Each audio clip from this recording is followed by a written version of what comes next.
All right, I want to welcome you back to another module of the Process of SEO Masterclass series. I'm Lane Houk, your host, and in this class or series of classes, I am literally teaching the process of SEO. It's how I've conducted SEO over many years. It's how we conduct SEO today. It will include the task list templates that we have here at Quantum Agency that we use today for providing SEO. This course actually contains pretty much everything I've learned around SEO for the last 15 to 17 years, including everything I learned around the launch, running the Signal Genesis, the SEO SaaS company that I founded and built and ultimately sold last year. I'm out of that company now. But we still use Signal Genesis today in our SEO efforts. We actually, in probably a couple of the different modules, we've talked about how we use Signal Genesis, but obviously in that process, I learned a lot as well. We created one of the only SaaS platforms in the SEO industry that actually moves the needle with use in the Google algorithm. There's lots of SEO software out there, and I talk about a lot of it here in this course. And most of it is typically in the research or data components of or reporting components of the industry. There are very, very few platforms or software companies out there that actually have software that with use actually changes the game, moves the needle in the rankings. It influences the algorithm in a positive way. And Signal Genesis still today is a very, very key component of how we build authority, how we build do follow and no follow link signals, how we generate other types of ranking signals. And today we're going to get into Module 6. In Module 6, we're going to talk about all about local SEO and GBP profile optimization. The vast majority of SEO campaigns today include a local element. Now, there will be times where you have simply like a national SEO campaign or a global SEO campaign where there really is no localized focus at all. However, I always make the argument that even global companies still have a GBP listing, typically for at least their main corporate location and or any other main company locations that exist where employees go to work. That doesn't take out of the issue of GBP profiles, even inside national or even global campaigns. Even global companies have GBP profiles for their main company locations, or either around the United States or around the world.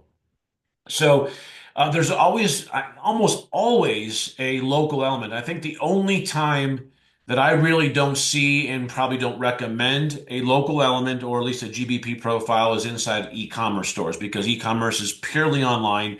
There's no physical location. It's kind of against Google's guidelines for an e-commerce company that have a GBP profile because they're e-commerce. They're completely online. They have no physical location.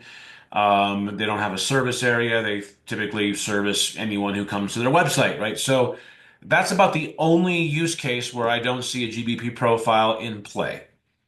That said, when you have a GBP profile in play, which is like over 90% of the time, at least in my world, we have to attend to that GBP profile, meaning we have to make sure it's optimized in a number of ways. You have to have, number one, the profile has to be completely accurate. So complete and accurate. That's really important. And so you've got to have that set up. That's kind of a one-time, one and done, mostly exercise. And then once you've got the profile complete and accurate with information that matches the information that you're going to have on your website or that you do have on your website, and any information you're going to put out there into the citation or listing ecosystem, all of that has to be 100% accurate. We're going to talk about that here in just a little bit around NAP consistency. That's a very important element of online authority building and local rankings. You got to have NAP consistency. NAP stands for name, address, phone number. Our data set now is obviously a lot larger than just name, address, phone number. We have website link, we have hours of operation, we have methods of payment, et cetera, et cetera, et cetera.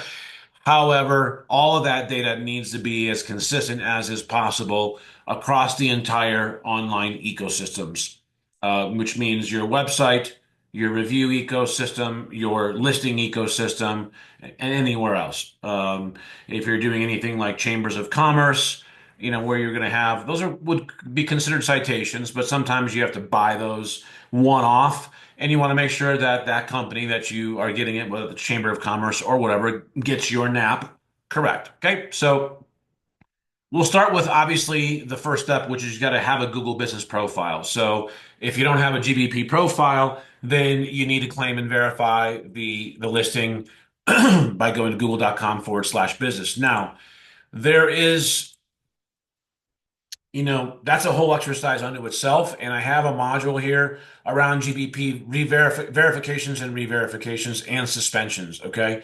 So this is this can be a challenge. Google has made it harder on purpose to verify a Google listing to make it harder for the the people that are cheating the system, that don't have real businesses, that are trying to just build lead gen profiles. So they're making it as hard as possible within certain parameters to get a GBP profile verified and active. I agree with it for the most part. We don't want a Google business or a Maps ecosystem full of fake profiles that are just there to game the system and are not real businesses. However, it has become pretty difficult as well, especially if you get a suspension. So lean on this resource here in the academy to both handle getting your GBP listings verified, re-verified if they're suspended. And the verification method I have here, we'll go over how to make the GBP profile claim and verification process as painless as possible. Meaning, there are things you can do to get GBP profiles automatically verified, um, or sometimes still with a phone call. And that has happened for me even as recently as the last like 2 or 3 months. I don't like create GBP listings a lot myself anymore, but our team does once in a while, and I do once in a while as well. And so this process that's in here will help you avoid painful video verification and and then not and Google not accepting the video.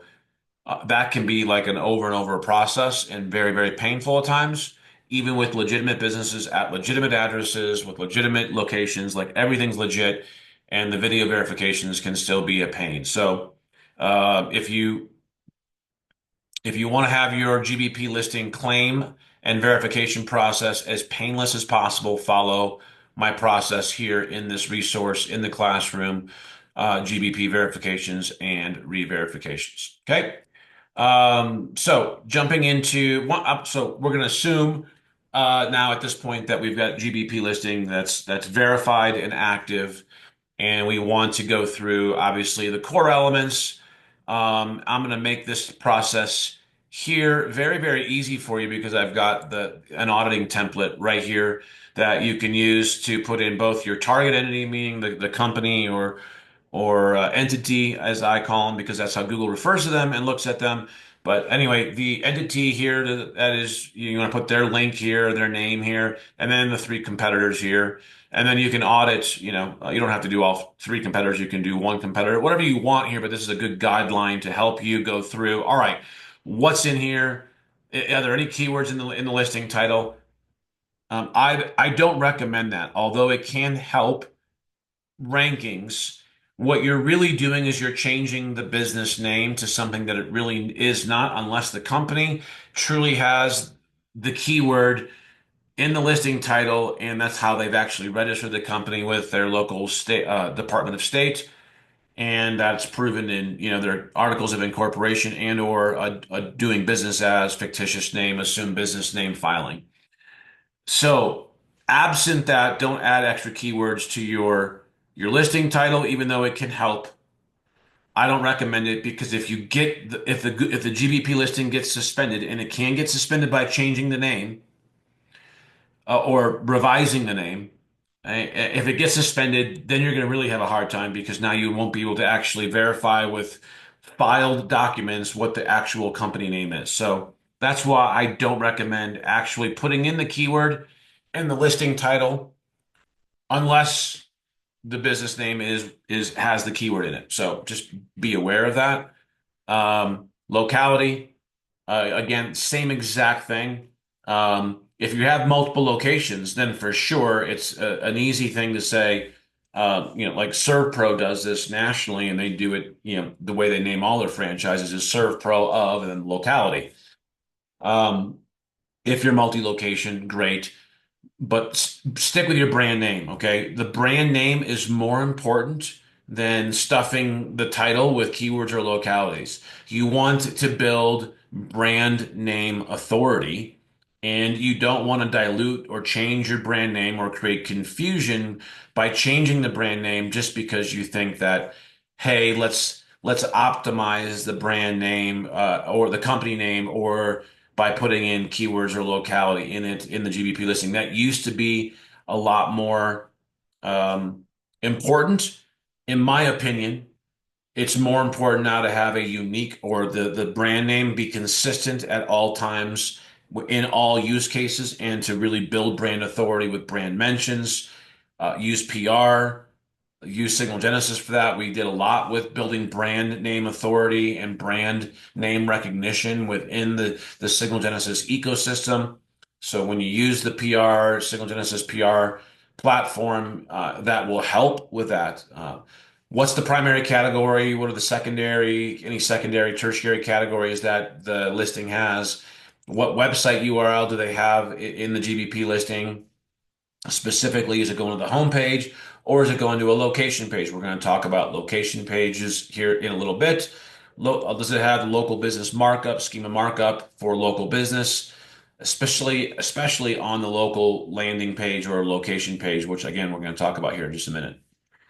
So that's part of like your relevance. Okay. So there are three components to the local algorithm. There's relevance, prominence, and I'm sorry, and proximity. I was missing it up here. Proximity, relevance, and prominence. So these are the three components of the local algorithm, and so the algorithm is checking on these three areas. Proximity is obviously how close are you to the searcher, or not you, but how close is the listing to the searcher. Proximity is something you cannot change. You can't influence it by putting in proximity indicators, geo indicators, location landing pages that can help extend proximity. However, there is a component of the component of the algorithm that's actually trying to limit proximity within all local areas of any GBP listing. So you can stretch the map listing and rankings only so far, and we'll talk about how to potentially influence that here. But know that that's a limiter. Proximity means how close are you going to, is your listing to the searcher? And that's, a constant search by search by search test, so to speak. Relevance. So relevance has to relate obviously to the keywords and or services that GBP listing that company is providing. So the categories of service really matter. The primary category is of primary importance. So this is the number one driver. This is a ranking signal.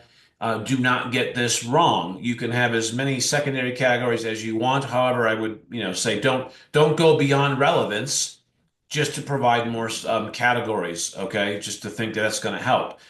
You can dilute your relevance very quickly by putting in categories that are really not applicable. So be cautious around category choosing.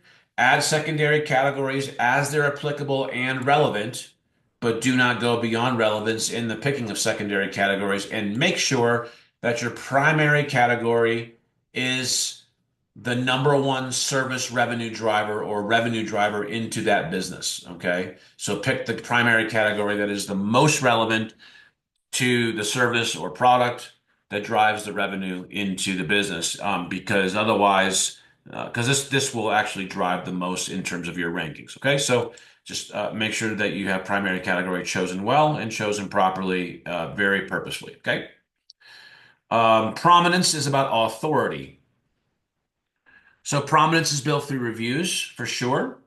not just Google listing reviews, but also third-party reviews. In fact, part of seeding the Google, if you don't have a Google listing yet and you want to get a Google listing created and verified in a painless way, part of the process is to get the listing created on other review sites that don't have a stringent review or verification process, and then get some reviews on those third-party sites because Google's crawling those third-party review sites. And if it sees reviews for a business that it doesn't have in its Maps ecosystem already, that's going to be a signal that'll make it easier in the future, along with many other things that we do in that process that I talked about here, um, to get your business the business listing verify in a more easy, painless way. Reviews in other third-party review sites, Google will actually scrape those and bring those in and actually link out to them. So, social profiles. Um, do you have regular GBP posts and offers? Okay, Google is now releasing a new feature. And the name is slipping my mind here. It'll come to me here, but it's basically an aggregation of your GBP posts, your offers, Q&A, and I think there's something else that it's bringing in. I want to say something else from maybe some other social profiles, and it's basically an aggregated feed I think it's called a timeline feed, the GBP timeline. And basically that's an aggregated feed of content from multiple places. Okay. And so that is the placement of that is new. Okay. So posts and offers are not new. It's been around and you want to continue to have that. Right now, it's about one post a week, every 5 days, one post every 5 days. And you want to have at least one offer a month. Okay. So you don't need to be posting every day. That's not going to help. Um, one post every 5 days is more than sufficient from a ranking signal standpoint. And then you're not having so many posts that your users don't really know what to engage with. You got some recent posts that are recent in the last 30 days, and then recycle them. But if you have too many posts, then it's like almost too confusing. And you don't want to dominate everything. You want to have kind of a good sprinkling of all of that. Okay. Services and products. So your GBP listing has a space for adding. Let me just bring it up here. By the way, once you have a listing verified or more, one or more, you'll have that at business.google.com. And then, which is kind of like where you can kind of hot link right off to the businesses that you're a manager of. You can see here, this one's needs some more information here. So we got to get um, this profile needs to be completed but you can see products and services here, which is going to be part of that complete info. And so here's the current services there. Um, and you will get suggestions if you will see them in there. You can come in here and edit them if you want. You can add more. That's definitely applicable. I know that to Greg. This is actually my account, by the way. Um, and so you can do that, and you can go in and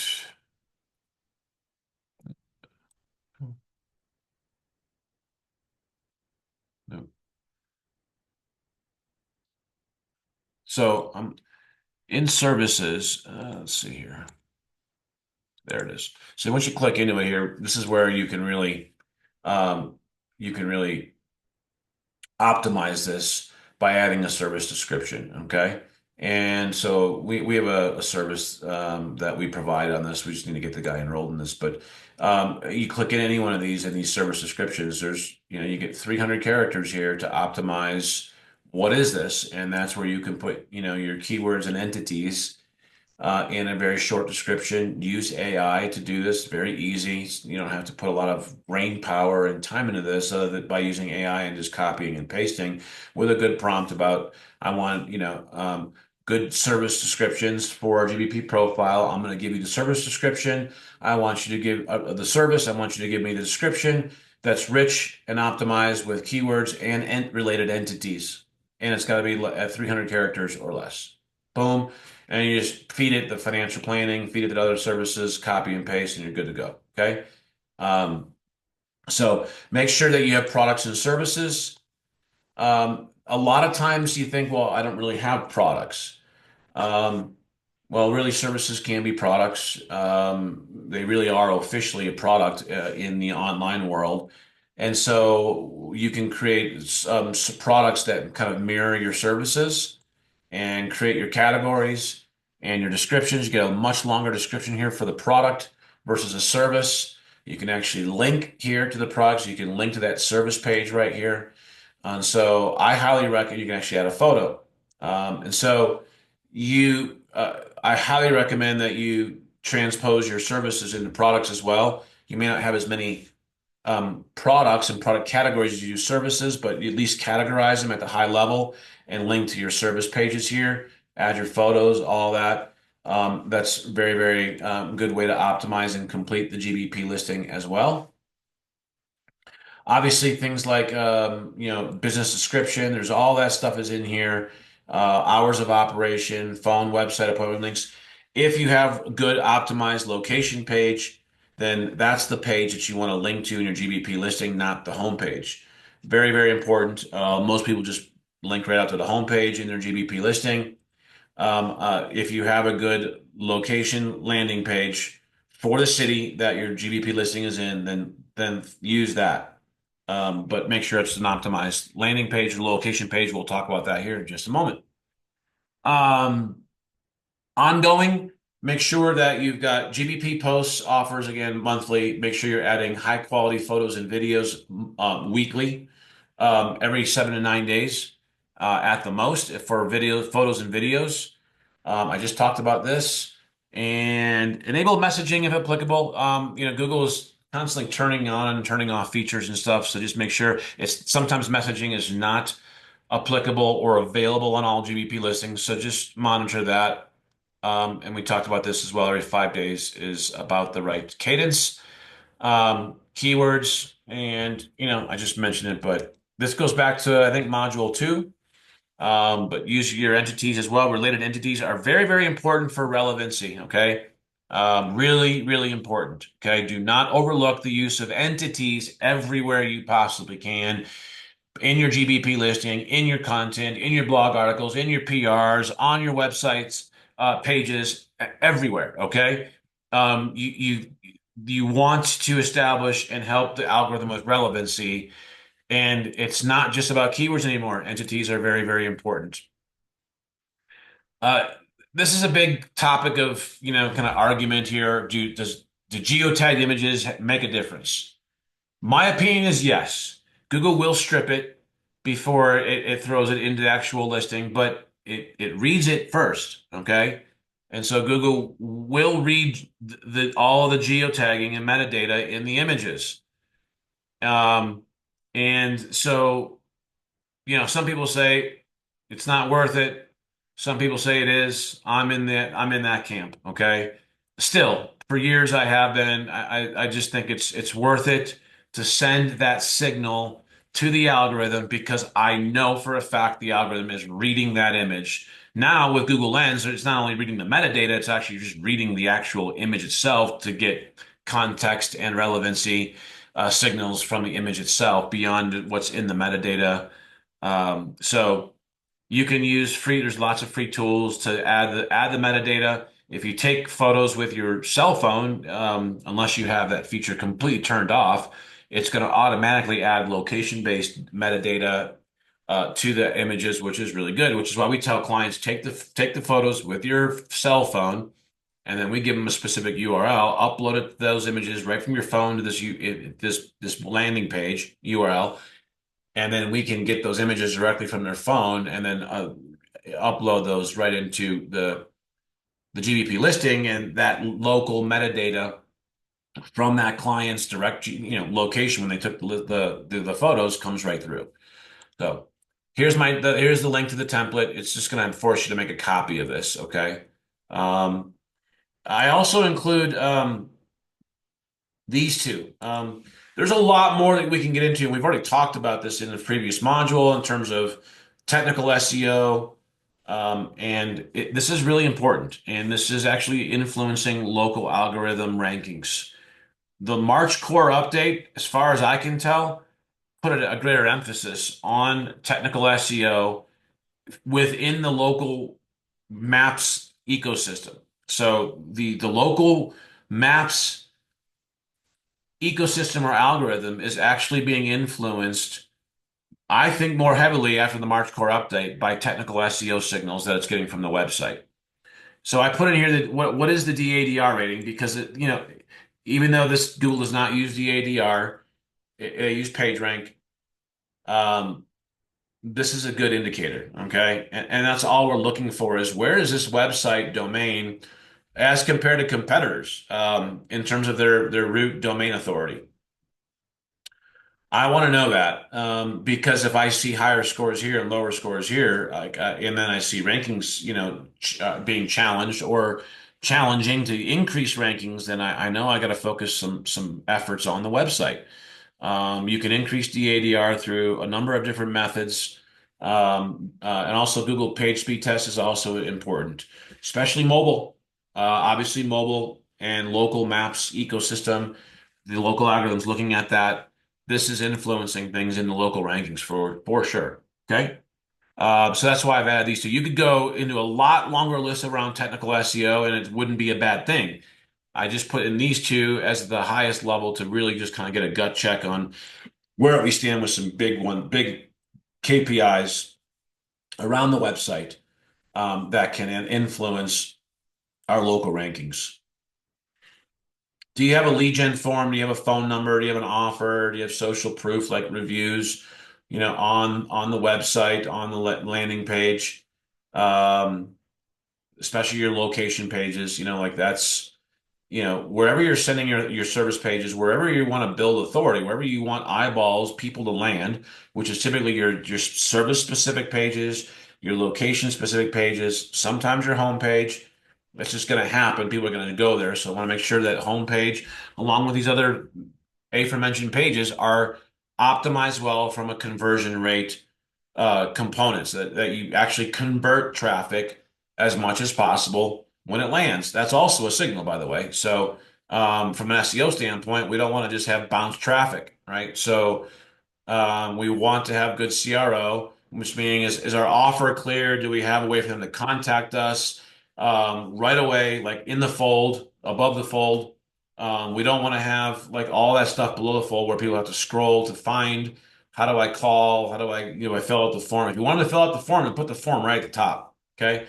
Um, Here's a good example. Right there, I mean, I'm on a big screen here, but this form right at the top, right at the very top here, right? That's what they're here for. This is a PPC landing page, and it's an SEO location landing page. We got social proof. We've got the phone number in big and bold. We've got other potential locations that they might be local to, more social proof, and then we get into a lot of the location stuff. Here, actually, I'm sorry, this is the home page. Let me go to the location page here. It's going to look very similar though. Okay. This is just obviously location specific. Okay. And then location specific information, and even more specific information about the location of the city and all that. This is an example, a really good example of a location landing page that will follow very much what I kind of show here, in the ultimate website architecture or blueprint for local SEO. Here is this main location kind of, blueprint or template, what it should look like. So here's your main location landing page. And then on that page, what do you want to have? A listing map embed, of the GBP listing. And by the way, that map embed needs to be brought using this right here. Okay. So in the past, what people would do would go to share right here and grab the embed link, or, the link here. They used to have an embed option, and I'm still might if I go into it here, gives me the embed here. So that would be the embed option, the old embed option. This would be the old share, kind of like share. This is fine to use the share link option, but to embed a map on an actual web page, This is the old way. Don't use this way anymore. Okay. What you want to do is you want to go to here and you're going to see add a map to your website right here. This is going to take you into the Google Cloud Console system. And you want to create the map here. And then this will give you a different type of map embed code that you will then use to embed on your location page. Okay. I don't want to go through all that right now. No need to. It's very simple. It's only 3 steps. You just got to choose your location. Obviously, this is actually gonna use locations that you are a manager of. So you have to be a manager slash owner of the GDP listings if you know to do this. Otherwise, you won't even see this option here, right? You won't see this. So you got to be in here as a manager slash owner. You got to have a Google Cloud Console account with a credit card at least added to the account, even though it really won't cost you any money for these. Google just kind of locks this, which is actually part of why this map embed code um, is very valuable. This is actually tapping into the local maps API. This is, the front end share code is not doing that. You don't need a credit card to get that share code. This is a different type of code and this is the code that you want to use to embed on your websites. You can use the same embed code and embed it inside your Signal Genesis PRs, inside other places on the web. Okay, so use this embed code. That's really it's different and it's much better. Okay. I was in the blueprint. And then on that page, you want to have at least, I'd say 500 words, 450 plus words of content. I see way too many location landing pages with very like 100 words of content. Like you need some content to train the algorithm. You can't train the algorithm when it crawls that page. Um, you can with images, obviously you can train the algorithm with images and things like that, but you want content and thin content is very hard to train the algorithm. So the more the better. You could have this be 1,500 words and it wouldn't hurt anything. Okay. What do you want to have in that content? Services, keywords, entities, at least one do follow link. That's what DF link stands for. Do follow link to each service page. So your service pages, you want to link out to by mentioning the service in your content, link to the service page. Mention the service number two, link out to that service page. Same thing, you want to have a do follow link to each category page of your blog. So your blog should have proper blog categories. That's what we call silos. A blog category, if it's optimized properly, can become the silo for that entire keyword. Topic, or sorry, for the entire topic, not the keyword. And then all of your supporting articles and pillar blog articles are going to really support and be topically relevant within that silo or blog category. So you want to link out to these main blog category pages on each of your location pages as well. And then we like to put in Google points of interest and links to those. We saw that on that first example I just showed you. We come down here. Here's points of interest in the target city. Target city, these are GBP points of interest. They go right out to the Google Maps listing for that. And it's not funny. Let's see if this, yeah. So sometimes Google still has these in the algorithm. All this, by the way, is being pulled from through the API. And so sometimes Google's API has got to update these things as well. But you can see this is going out to points of interest within the city. And these are hyperlinked right out to those specific Google Maps listings. So that's a really good uh, component of content to add to your service pages or location landing pages. Sorry. Neighborhoods. Every city typically has one or more neighborhoods that are more authoritative than the rest. They're just bigger, more authoritative. And Google will typically give you links to those.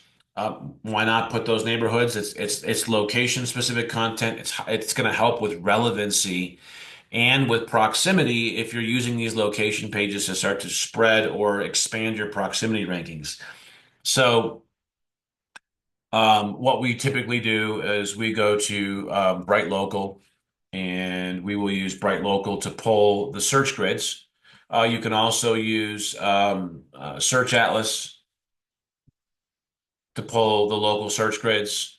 There's other tools. There's like about, I'd say probably about 6 to 8 tools out there that pull these local search grids.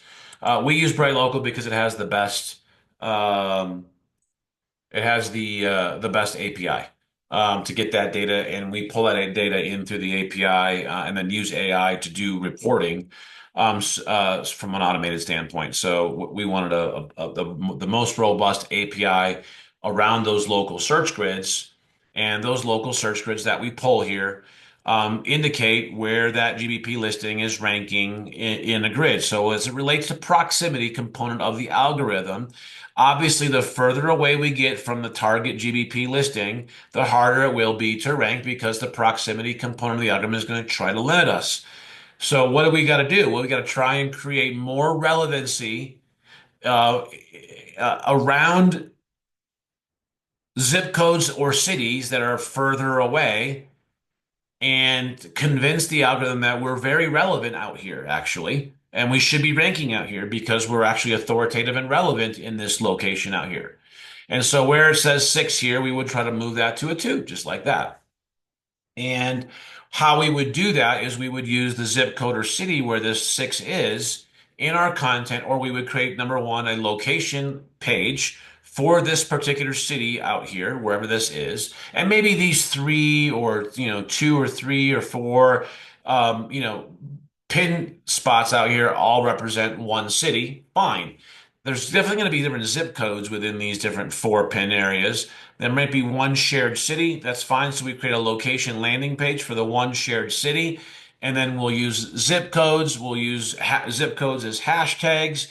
We'll use neighborhoods within those zip codes to try and tell the algorithm, communicate to the algorithm, hey, this listing, although it's 10 miles away, is actually very relevant and authoritative out here, and you should rank it. So we're going to create a locations landing page. We're going to create neighborhood pages. We're going to include zip codes in our content. All the things that we can do to send signals to the algorithm that this listing is actually highly relevant and authoritative out here. Okay, so that's literally what we're doing when we try to like increase the proximity and in our rankings further and further out. Okay, and so creating these local service and land local these are local pages or service pages. I combine them. Okay, and so it's a location. Let's call it a city, and then it's going to have all of the company's services on that city's page. And again, going back to our blueprint, it's going to link out to It's going to link out to our service pages and our blog category pages. And so every city that we want to rank for, we want to create a page for. We want to have all of this type of content on that page. And we want to be linking out with do file links to those services and the categories from the content on each of our city location pages. So obviously there's city service pages. Okay. They combine city and services because the company is relevant in the city, and that company in that city provides all of these services, whatever they are. Okay. And so that's really important to create these the city service pages. Follow this blueprint here. Makes it really easy for you to kind of know what to do.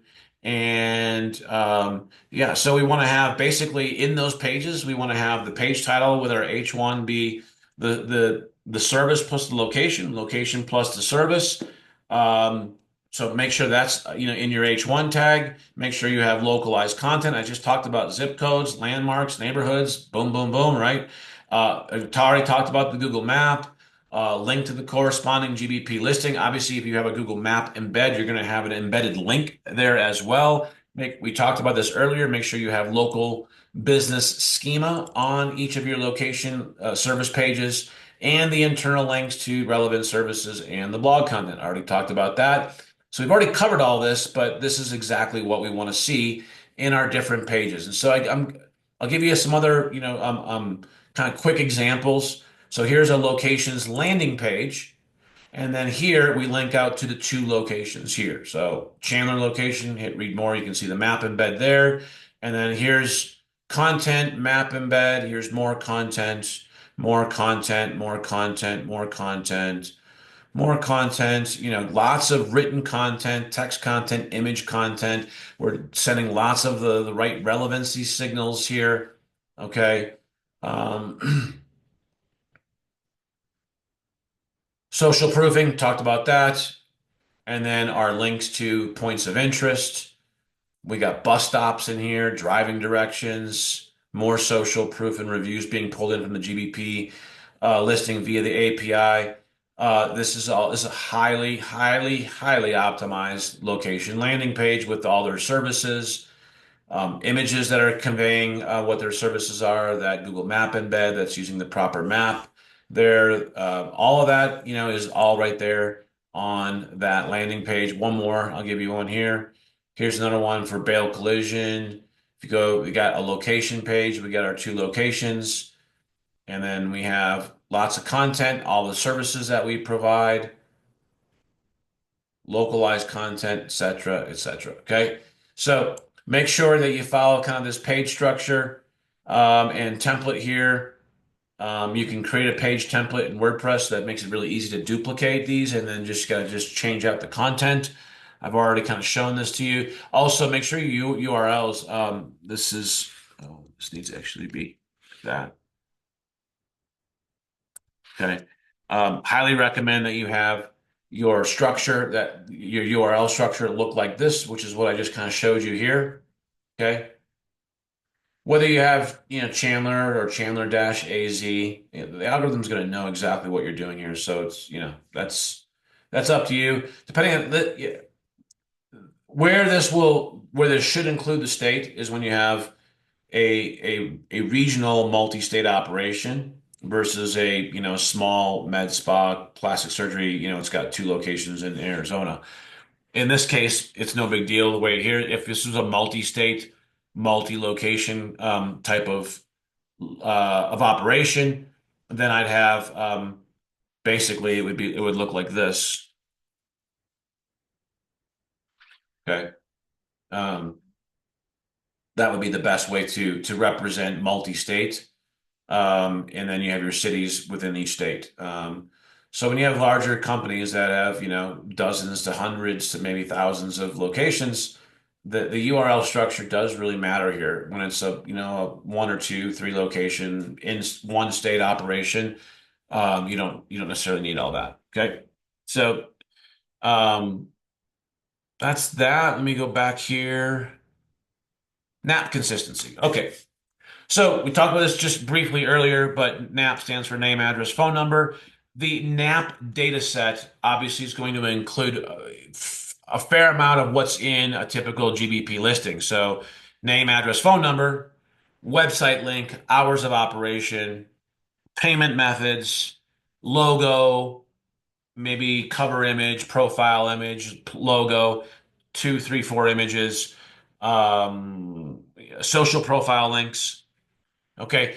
All of that data typically will be what we push to data aggregators or to citation providers, or when we actually manually build the citations or listings, we're going to push all of that information. So it's really, so, we refer to it in the industry still as NAP, but it really is the NAP data set, which is larger than just NAP. Okay. So that larger data set is what we're going to actually push to the data aggregators, what we're going to push to a Bright Local, to a Yext, or whatever, when we actually have to fill out that form. That form includes more than just name, address, phone number. It used to be, years and years ago, which is where kind of NAP came in. It's easy. In the industry, we've kind of stuck with this acronym, but obviously that data set's much larger now than just the name, address, phone number. Make sure it's identical. I already covered this. I try to nail this down. It's just really important. It must be identical across all online platforms. Okay. NAP inconsistency is an enemy to success. Okay. And there's no reason for it, because today we can just pretty much automate this with tools like Bright Local or data. So what we do is we use the data aggregators in Bright Local. You can also use them in Search Atlas. Um, you can order the data aggregators through Search Atlas, through Bright Local. I believe it's the same price. Because we're in Bright Local for the search grids and the API there, we just order the data aggregators there as well. Yext is a different type of service. That's a monthly subscription. This is a one-time fee. Um, Uberall and Yext are very similar. They just have different sites that they syndicate to and are syncing with. You obviously have the pure old manual process. What we do today is we use data aggregators only. I don't put too much emphasis on citations, other than to make sure that we have the major authority citations checked. That well, I want that box checked, but I want it automated and I want it kind of one and done. I don't want to have to pay a monthly subscription because citations are really minimally influential in the overall scheme of local rankings. They used to be a lot more influential. Today they account for less than 10% of the overall game. That's, the majority of SEO pros and experts would agree. Um, and so we don't want to put too much cost, time, or emphasis on citations, but we must make sure we have the major authority citations, Apple, Bing, there's like 50 of them or so. Yext covers them, so do the aggregators, so will Bright Local. You can do it manually, so will Uberall.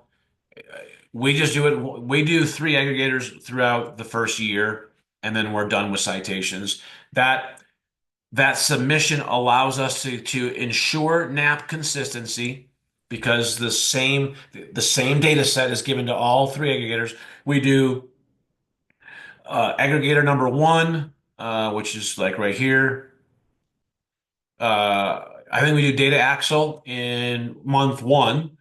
We do New Star localies in month six, and I believe we do info group or maybe Foursquare. I can't remember. There's one third one that we do in month 12.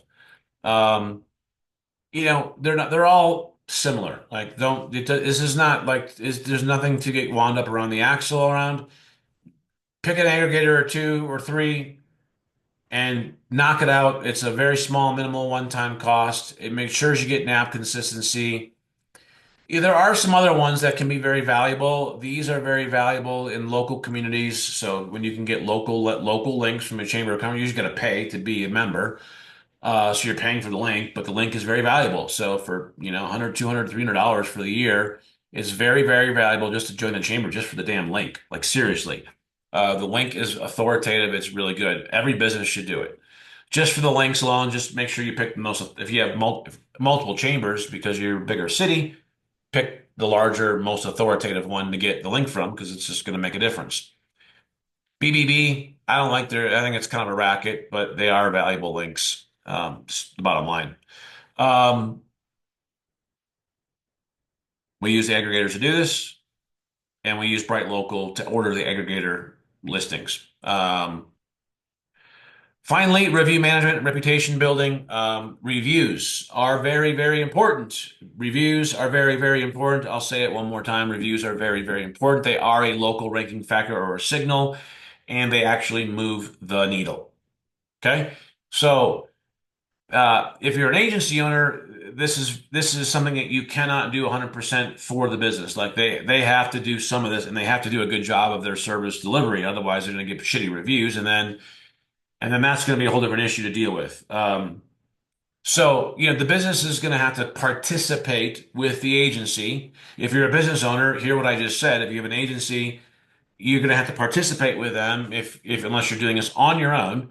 But getting weekly reviews, like literally one a week, is the right cadence. Less than that is not good. Meaning you are opening yourself up to competitors to outrank you simply on the basis of reviews, because reviews lead to prominence or authority. We already talked about that. It's right over here in our listing audit. When you go to prominence, we're looking at reviews. What's our star rating? Is it a 1? Is it 2? A 4? A 4.3? What is it? Do we have reviews on other sites? Right? Okay, so a big part of prominence is getting reviews regularly, not just once, not just like a blast one time. every single week. You need so um, in order to make that happen, you have to be asking for reviews proactively, weekly. Okay, this sending it out, 30 emails out to all 30 customers from last month one time isn't the way to do this. Okay, not when you want reviews velocity or review momentum. Okay, because then you just get like a little shot in the arm every once a month after you send out the emails. You get a couple new reviews, and then you're done for another month. You want reviews every single week. I'm telling you, every single week. Okay, and if you can coach your customers, you'd love to be able to have keyword slash entity rich reviews, meaning you can have AI create the potential review response for you and for the customer and say, here's a potential review response. If you were thrilled with the service, feel free to edit it and do whatever you'd like, right? But you can give them suggestions that are more keyword slash entity rich versus just saying, hey, would you give us a review? So ask for them proactively. That means weekly or literally as soon as service is being done delivered, um, the sooner the better. Like the longer service, the longer the delay after service has been delivered, the less review response you're going to get. Okay, people are tend to respond faster or more when you send out the review request faster after service is completed. By far and away, SMS rues the day, right? Like it's 80/20. So if you send out 100 requests via email, you'll get about 20 responses, maybe, depending, on how you request and when, there's but 80/20 rule, right? If you send out 100 responses via an SMS, you'll get 80 responses. Like it's that big of a difference. And so by in any way possible, send out your review requests via SMS, not via email. Now, send them via email as well. Send them both. Just what I'm saying here is like definitely include SMS in your review feedback loop to ask for reviews because you're going to get a much, much higher response rate via SMS. Okay, just it's a fact. Once you get a review, respond to all of them, positive or negative, respond to them. Do not respond to negative reviews with emotion. Do not respond to reviews by attacking. Respond to reviews with facts that are void of emotion, that communicate empathy, care, and concern, but are factually based, that mitigate or otherwise answer the negative comments. Just AI is another great tool for this, right? Because you can give it that prompt. Please help me respond to negative reviews without emotion, with facts, blah blah blah blah, and then you can prompt it, and AI may not know all the facts. Like, hey, this wasn't a customer. Like, this is a probably a fake review because we have no record of this person ever being a customer of our company. We're sorry for whatever, but in this case, it appears that. I wouldn't even say we're sorry, but like we always try to provide a 5-star experience, and in this case, it appears that this person is either leaving a fake review, is potentially a competitor of ours, or this is just left on the wrong Google listing because we have no record of this person ever being a customer of ours in history. All right, something like that.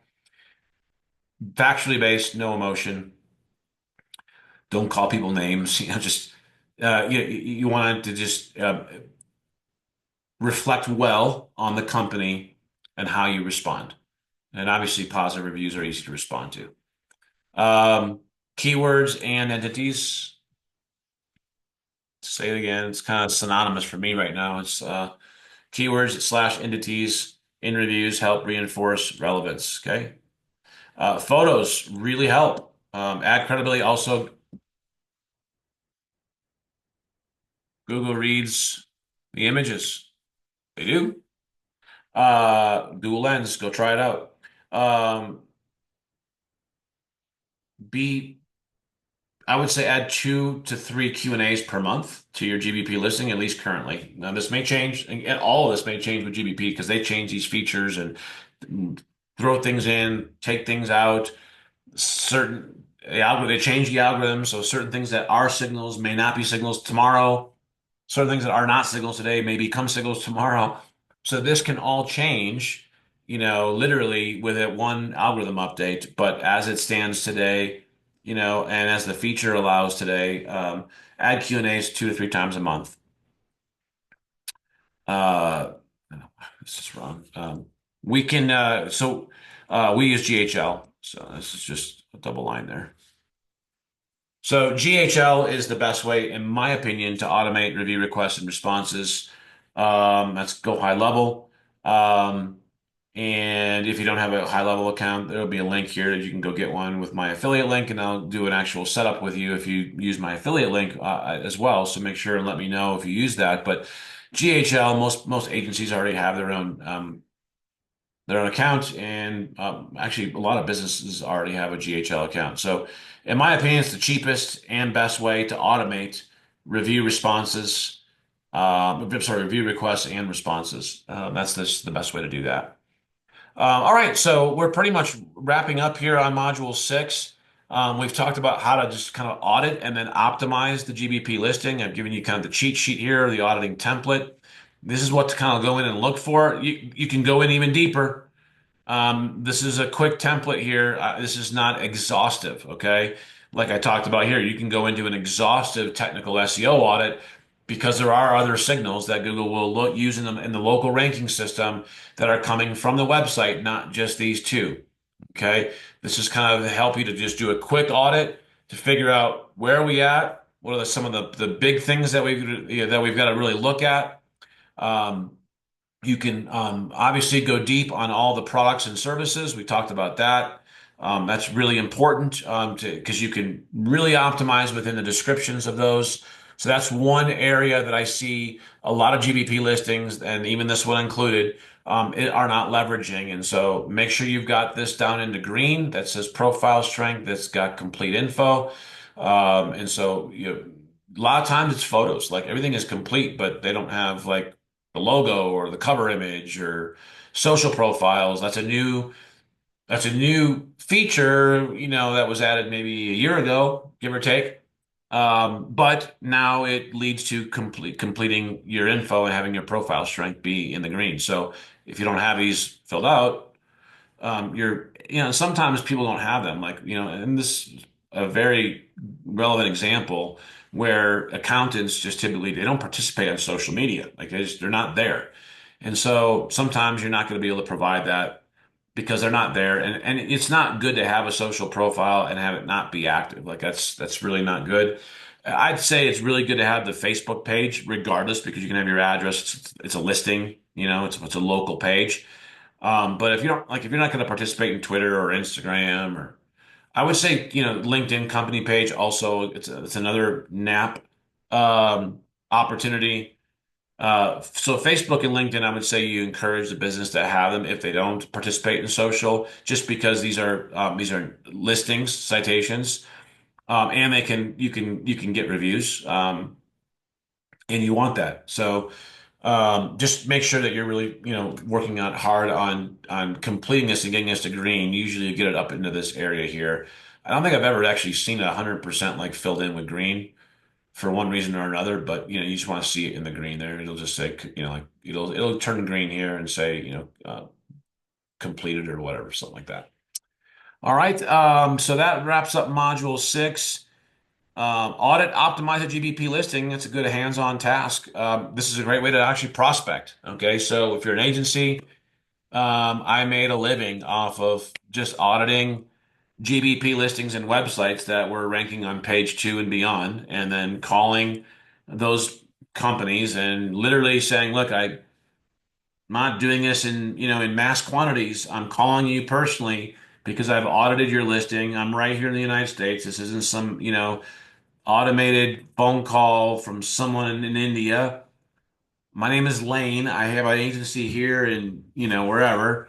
And I've taken the time to literally go in and audit your GBP listing and your website because you're ranking on page 2 and 3 for almost all your related keywords, and your competitors, A, B, and C, are the typical ones that are showing up for all the searches. Would you like to change that?"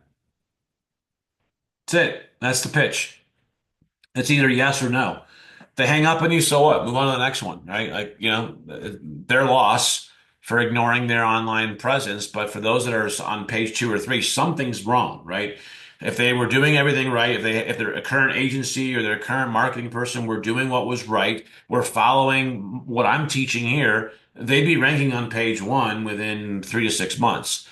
Um, and so absent like a brand new agency that's just in there digging in, correcting or doing the new things that need to be done, absent that, anyone that's been in there for a year or more, if they're ranking on page two, something's not right. And you have the opportunity to come in and grab that as a new client because if they're ranking on page two for the vast majority of their keywords slash services slash categories, there's an opportunity there. And if someone's supposed to be doing the job right now for that, then they're not doing the right job. And if you follow what I'm teaching here, you'll have them ranking in 3 to 6 months, and that will turn around. So you can another easy way to just find like low-hanging fruit is just type in a name, an address, and a phone number into Google search for a specific company, or just even their company name, or just the company name and the phone number, or sometimes just the phone number.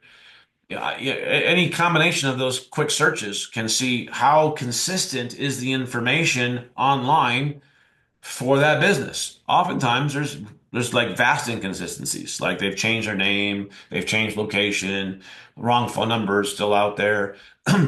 That's inconsistency. That's low-hanging fruit. It's easy to point out, and it's easy to fix.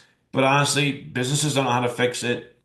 They don't want to, they want somebody else to handle it because they're an expert in fixing houses or building houses or fixing people, healing people, whatever, right? That's their expertise, not fixing their inconsistency around their nap. So this is, easy things that we can find online, and then approach a business with and say, "Hey, would you like help fixing this?" It's pretty much the offer, right? If you have GBP listings that you already manage or own, be promoting a service or an offer once a month. Remember, GBP posts every 5 days.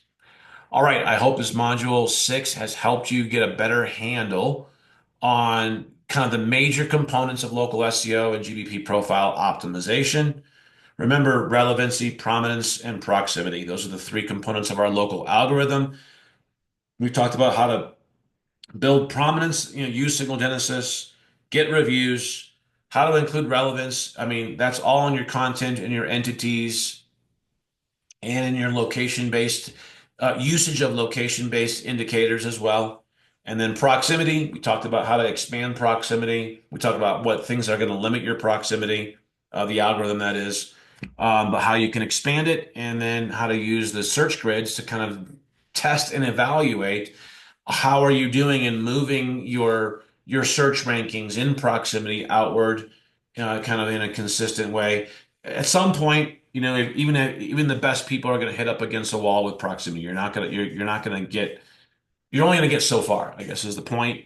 And then the algorithm is just going to you're going to hit a wall with the algorithm, and then no matter what you try, you're not going to go get any rankings with that existing GBP profile.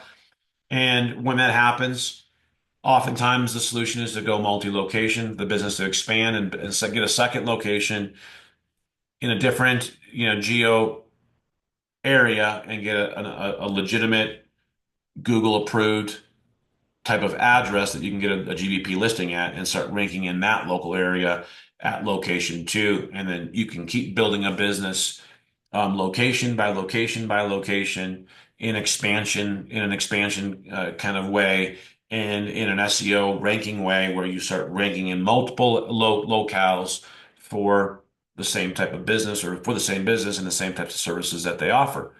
And that's how you can take a business from 1 million to 3 million to 9 million, is simply by taking them multi-location and then doing SEO, PPC, good website optimizations around that, and it'll just drive more and more business from new markets that they can open up kind of on demand once you figure this out. All right, I hope this all helps. Have a great day.